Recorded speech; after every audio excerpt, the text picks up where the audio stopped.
There was nothing remarkable about the apartment: white walls, a single bedroom, and a balcony just big enough for a folding chair and a potted plant. But to Julian Reyes, it wasn't just a home. It was proof. Proof that years of sacrifice, quiet endurance, and relentless effort had finally led to something that was his. Fully, completely, unapologetically his. Julian was 30. He worked in cybersecurity, had a mild addiction to black coffee, and read detective novels to unwind. His life was simple, stable, and free of chaos. Which is exactly why his phone buzzing on a rainy Wednesday afternoon gave him an instant headache. "Mom, your sister's in trouble. You need to step up. Sell the apartment." Julian blinked at the screen, rereading the message. His hands stilled above his keyboard. He waited a few seconds before typing back a single word. "Julian, no." 10 seconds later, his phone rang. He didn't even need to check the screen. "Are you serious?" His mother barked the moment he picked up. No hello. No preamble. Just full volume indignation. "She's your sister. She's drowning, Julian." Julian stared blankly out the office window. Rain dripped in long trails down the glass. "She's also a grown woman who made her choices," he replied calmly. Silence. Then the sharp intake of breath. "You're being unbelievably selfish right now."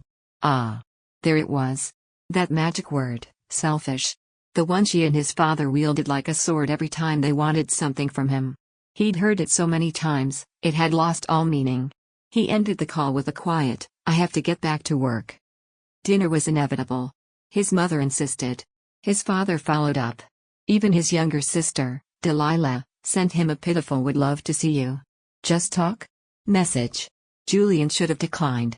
But he knew how it worked: refuse once, and they'd hound him for weeks. So he agreed. The moment he walked into his parents' house, he felt it, the setup. Delilah was seated at the table, sipping tea like she was in mourning. Her mascara looked slightly smudged, her cardigan draped loosely over her shoulders. She played the role well. Red-rimmed eyes. Trembling hands. The prodigal daughter, wounded and misunderstood. His father set down his fork like a judge preparing to deliver a sentence. "We need to talk about your apartment." Julian didn't sit. "Do we?" His mother folded her arms across her chest. "Your sister's in a very difficult place." Julian raised an eyebrow. "Because she spent money she didn't have?" Delilah scoffed. "I had no choice. I needed to maintain a certain lifestyle for my field." "You're unemployed." "That's not the point." His mother gave Julian a firm, disappointed look. "She needs your help. And I need not to be treated like a human ATM," Julian replied. His father leaned forward, tone patronizing. "It's just an apartment, son. You'll buy another." Julian felt something inside him shift. He stared at his father. "You want me to give up my home so she can erase her bad decisions?" "It's about family," his mother cut in. "We support each other." "No," Julian said flatly. "I support. She takes." Delilah pushed her chair back and stood abruptly. "I hate you." Julian tilted his head. "And yet I'm the one with the roof over my head." His mother grabbed her head as if her son's logic physically wounded her. "What did we do wrong with you?" Julian picked up his coat and turned to leave. "You raised the only sane person in this family." By the time he reached his car, the text messages had already begun. "Mom, you've disappointed us." "Dad, family is more important than money." "Delilah, you're a pathetic excuse for a brother." Julian set his phone to silent and drove home, letting the rain patter gently on the roof of his car. He knew this wasn't the end. It never was. The next morning, Julian woke up to 17 missed calls. 10 from his mother. 4 from his father. 3 from Delilah. He rubbed his face with both hands and groaned. Then he walked to the kitchen, made a strong cup of coffee, and sat at the counter to read the barrage of new texts. "Mom, we need to talk." "Dad, call your mother now." "Delilah, you're seriously doing this after everything I've been through?" Julian sighed. He knew what they were trying to do. Drag him back into the old role, the fixer. The stable one. The good son. But those days were over. He thought back to 3 years ago.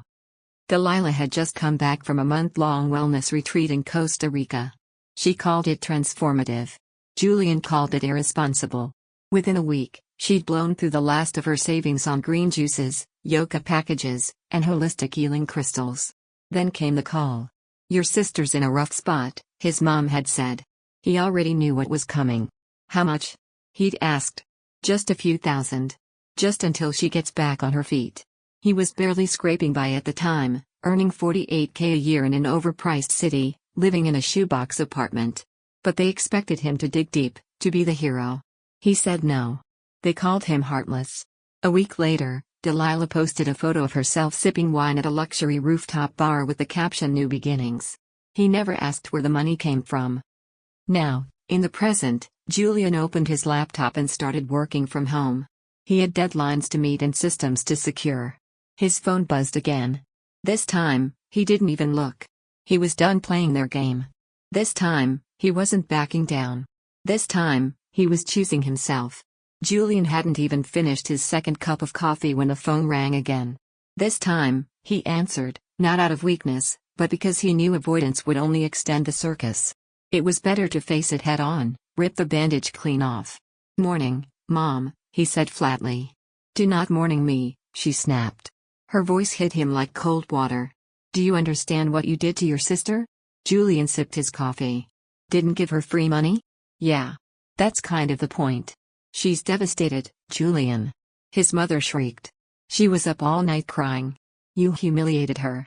"Did I?" he asked, voice calm. "Or did I just say no for the first time in a decade?" There was a beat of silence.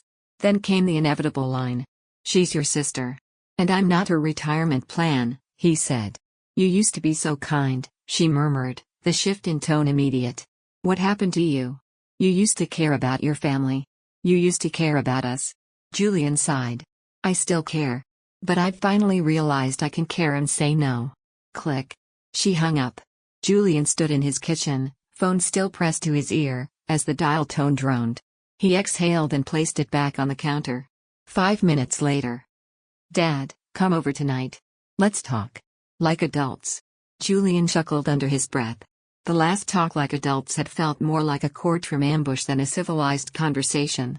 Still, part of him knew he had to go. Not for them, for himself. He needed to say what had been building for years. It was time to close the loop. That night, he stepped into the same living room where he'd spent his childhood, and instantly felt like an outsider in his own family. His father sat stiffly in his armchair, arms crossed. His mother stood near the fireplace, lips pursed, eyes red-rimmed from tears that had dried hours ago. Delilah was wrapped in a throw blanket like a wounded bird on a soap opera set, clutching a tissue like it was a prop. The air was heavy. A setup. Again. Julian didn't sit. "Let's make this quick," he said. "I already know what this is." His father's brow furrowed. "Son. No need to sugarcoat it," Julian said. "You want me to sell the apartment." "It's just an apartment," his mom cut in. "A building." "No," Julian said. "It's my apartment. My space. My peace. Something I earned." Delilah sniffled. "You don't understand what it's like to be me." Julian blinked. "To be broke?" She glared at him. "To be expected to maintain a certain appearance. I have a reputation in my field. You don't have a job." Delilah's eyes filled with tears. "You've never had to worry like I have." Julian laughed. Not cruelly. Just in disbelief. "I've worked since I was 16, he said. "Through college, through burnout, through everything. I've skipped vacations. I've gone without so I could build something solid. And you," he pointed at Delilah, "you blew thousands on spas and retreats and rooftop brunches, and now you want me to fix it?" She folded her arms, wounded but still defiant. "You actually like working. You're one of those people who gets off on being productive. That's not me. I need joy. I need space to figure myself out." Julian narrowed his eyes. "And being responsible makes you miserable?" She looked away. "Sometimes. Then maybe misery teaches you something." His mother stepped between them. "Enough. We are not leaving this room until you show some compassion." "Compassion?" Julian echoed. "You mean obedience. You don't want me to care. You want me to comply." Delilah stood abruptly. "You're a selfish, smug jerk." Julian turned to her, voice calm. "I was the responsible one. The one who cleaned up everyone's messes. You all depended on me to be the sane one. And now that I'm saying no? Suddenly I'm the villain?" His mother's voice cracked. "We raised you better than this." "No," Julian said. "You raised me to believe that my needs didn't matter. That the only way to be loved was to be useful." The room went silent. His father exhaled slowly. Son, if you walk out of here tonight, you're making a choice. Julian stared him down. No, you are. And you made it a long time ago. Then he turned, walked to the door, and left. By the time he got home, his phone was lighting up like fireworks. Mom, you've disappointed us. Dad, family is more important than money. Delilah, you're a pathetic excuse for a brother. He put the phone on silent, tossed it on the couch, and walked to his window. Rain was falling again. A light drizzle, peaceful and constant.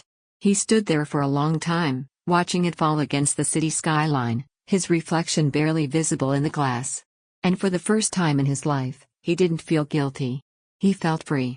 Julian didn't expect silence, but he hoped for it.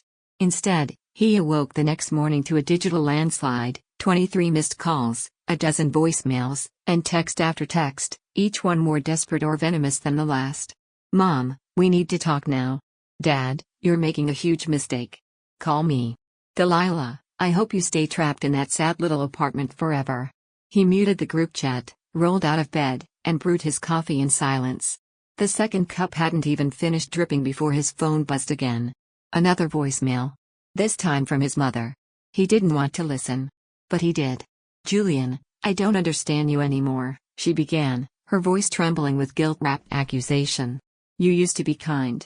You used to care about your family. Now you're so cold. So unrecognizable. Did we fail you? Is this our fault?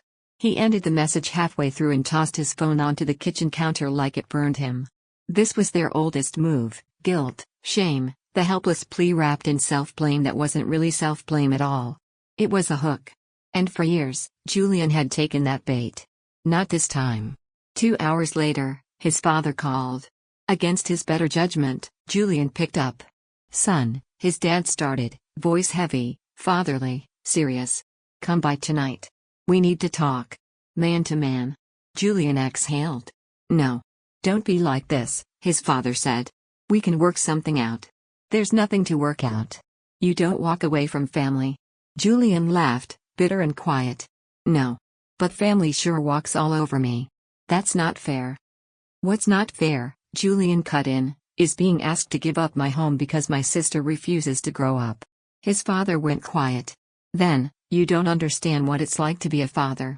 And you don't understand what it's like to be the only responsible person in a family of takers. Julian hung up. He stared at the wall for a moment, his heartbeat pounding in his ears. Then he returned to his computer. He had work to do. But they weren't done, not yet. Later that day, another text popped up. Mom, your uncle is coming by tonight. Maybe he can talk some sense into you. Ah. So now they were bringing in reinforcements. Julian smirked grimly. Let the intervention begin. He arrived that night not to talk, but to finish this. The moment he walked in, he saw it. The setup was textbook.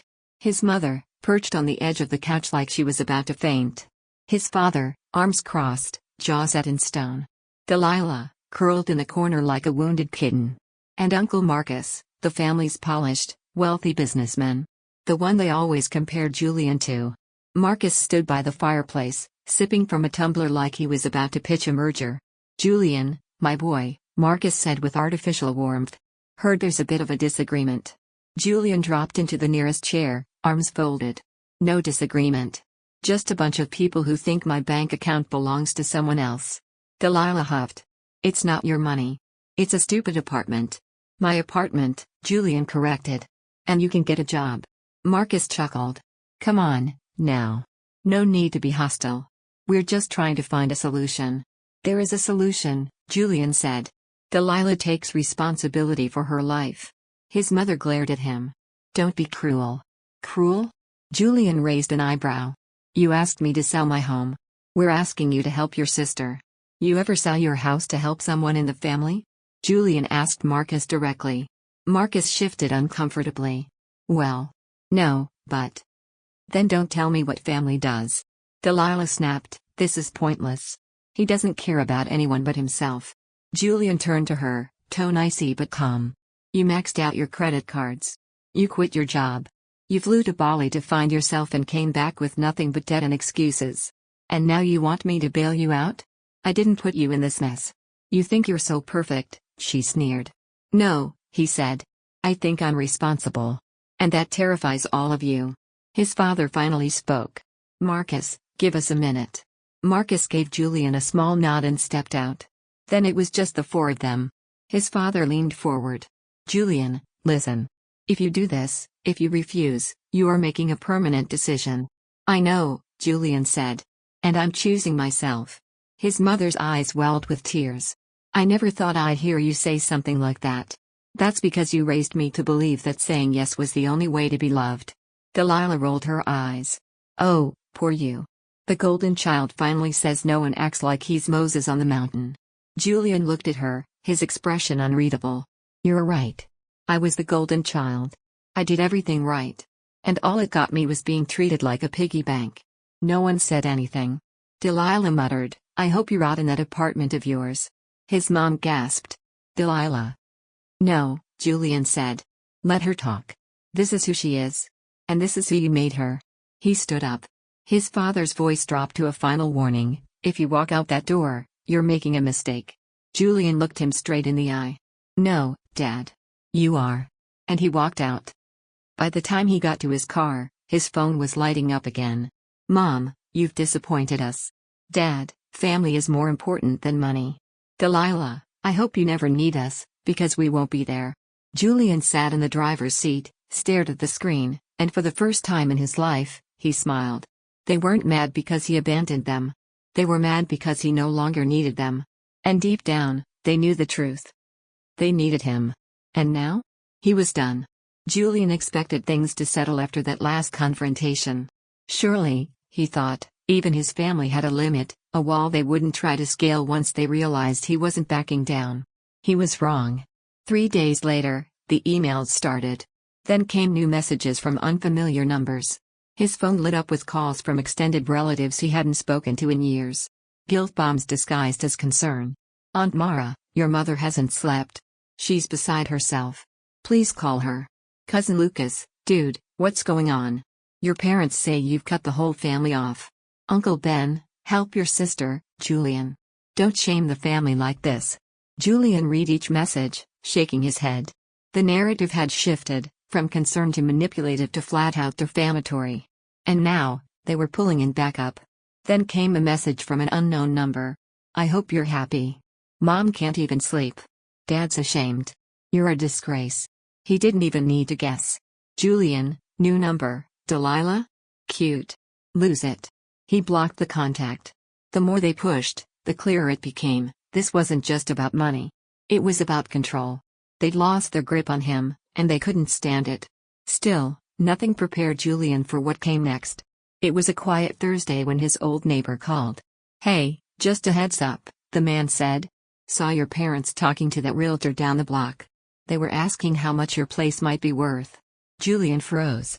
What? They made it sound like you were thinking about selling. Julian's blood ran cold. He thanked the neighbor, hung up, and immediately opened his laptop. He pulled up his email, hand slightly trembling. There it was. A message from his mortgage company. We've received an inquiry regarding refinancing options for your property. If you did not authorize this request, please contact us immediately. Julian's stomach dropped. They hadn't just tried to guilt him. They tried to interfere with his home. The one thing in his life they didn't own or influence. His safe space, violated. He grabbed his phone and called his mother. She answered on the first ring. Oh, thank God, she breathed. Listen, Julian, we need to talk about. Did you try to mess with my mortgage? Silence. I don't know what you're talking about, she said quickly. Don't lie to me, he snapped. You contacted my lender. There was a pause. Then. We were just trying to understand your options, she said, her tone coated in forced calm. If we could just show you a better path, a smarter. A smarter path for who? He said, voice low. For me? Or for Delilah? Julian, be reasonable. I am. I'm being very reasonable. You went behind my back. You crossed a line. She exhaled, her voice softening again. Sweetheart, we just wanted what was best. No, Julian said, cutting her off. You wanted what was convenient. You wanted control. She didn't respond. He inhaled deeply, then said the words he'd been circling for weeks. We're done. Julian. You and Dad. You're cut off. Delilah too. No more calls. No more visits. No more emergencies. You don't mean that. I do. Please. I said no. And if you try to touch my finances again, I will get lawyers involved. Don't test me. Then, before she could say another word, he ended the call. And blocked her number. He blocked his father's too. And every flying monkey they'd weaponized against him. 1 year later, Julian stood in the kitchen of his second property. It wasn't fancy. Just a small townhome on the edge of a quiet suburb. But it was his. Bought with clean hands and clear conscience. His career had taken off. He'd received a promotion, then another, and eventually started consulting independently. His income doubled. His stress halved. He smiled more. He slept better. And no one, not one single person, had access to what he built unless he opened the door. His phone buzzed. A new email. From Emily. He stared at the name for a long time. Subject, can we talk? He didn't open it. He didn't need to. He deleted it, walked outside to the small balcony, and watched the sun set behind rows of townhouses bathed in gold. He had spent most of his life being the backup plan, the fixer, the golden child expected to sacrifice without question. Now? He was just Julian. No more guilt. No more weight. Just freedom. And finally, peace. That afternoon was warm and cloudless. Julian strolled through the small park near his neighborhood, a routine he'd adopted ever since his life had calmed down. He found a bench under the shade of an old oak tree and sat, sipping an iced coffee from his favorite corner cafe. In the distance, children played tag, a gray-haired man read a newspaper, and a young couple walked their golden retriever along the path. It was peaceful. Simple. A life that finally felt like it belonged to him, and no one else. No more late-night crisis calls. No more manipulative texts. No more being treated like a walking checkbook. It had been exactly 1 year since he last saw his family. 1 year since he walked out of that house and said no. Not just to their request. Not just to selling his apartment. But to the role they had assigned him his entire life, the fixer, the responsible one, the always there, always giving, never complaining son. Back then, they said he'd regret it. They said he was abandoning his own blood. That family was forever, even when it bled you dry. And in the first few weeks, that guilt still crept in. Not because he missed them, but because the conditioning ran deep. He had been raised on sacrifice, told that love was measured by how much you could give up for others, even when those others took without giving back. But over time, the silence became healing. And in that stillness, he finally heard something he hadn't in years. His own voice. Not the one shaped by guilt or fear or obligation, but the one that said, I deserve peace. I deserve boundaries. I deserve to live for myself. A few months after the fallout, while organizing his files, Julian found a plain yellow envelope tucked into his mailbox. No return address. But the handwriting was unmistakable, slanted and slightly shaky. His mother. He didn't open it. Not out of anger. Not out of spite. But because he no longer needed to. He didn't need more justifications, more apologies laced with guilt, or pleas masked as love. The past had already said enough. He placed the envelope in a drawer with other relics from that chapter of his life, and gently shut it. The months rolled on. Work flourished. Julian was invited to consult on a cybersecurity startup. The job was remote, well paid, and respected his time. For the first time, he used vacation days, not to recover from burnout, but to explore. He picked up photography. Went on solo hikes. Joined a book club. His life didn't revolve around saying yes to other people's emergencies. He was no longer living in reaction. He was living by choice. One night, his best friend Lena invited him over for a small dinner party. A few mutual friends, nothing fancy. Normally, Julian would have declined. Social events had once been exhausting. But that evening, he said yes. Over pasta and wine, laughter flowed easily. No one asked what car he drove or how much he made. No one treated him like a commodity. They asked about his hobbies, his latest hike, his favorite camera lens. When the night ended, Lena walked him to the door. You're different these days, she said gently. Lighter. Like you're finally breathing. Julian smiled. I am. A year to the day since the final confrontation, Julian found himself on his balcony at sunset. A breeze moved through the potted basil on his ledge. The sky was streaked with lavender and gold. He opened his journal and wrote, Day 365 of choosing myself. They called me selfish. Said I'd regret it. But tonight, I sit here in silence, with peace in my chest and no fear in my gut. I'm not selfish. I'm self-respecting. I didn't destroy my family. I simply stopped letting them destroy me. He closed the journal and leaned back, sipping tea as the first stars blinked into view. A few weeks later, another email arrived. From, unknown address. Subject, can we talk? The sender was obvious. Delilah. He opened it, not with hope or anger, but with detachment. Julian. I know I'm probably the last person you want to hear from. I've lost a lot this past year, financially, emotionally, socially. And I've had a long time to think. I was cruel. I was entitled. I didn't respect your sacrifices. I don't expect forgiveness. I just wanted you to know I finally see it now. Delilah. Julian reread the message once. It was honest. It wasn't manipulative. There was no ask. He didn't respond. Not because he hadn't forgiven her, but because he didn't need anything else from her. He had made peace on his own. He deleted the email. That night, he sat by the window, listening to lo-fi jazz as the city hummed quietly outside. For the first time in his adult life, he felt whole. He didn't regret saying no. He didn't regret walking away.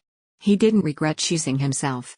He knew now that family was not defined by who shared your last name, but by who respected your boundaries, honored your worth, and showed up for you without a price tag.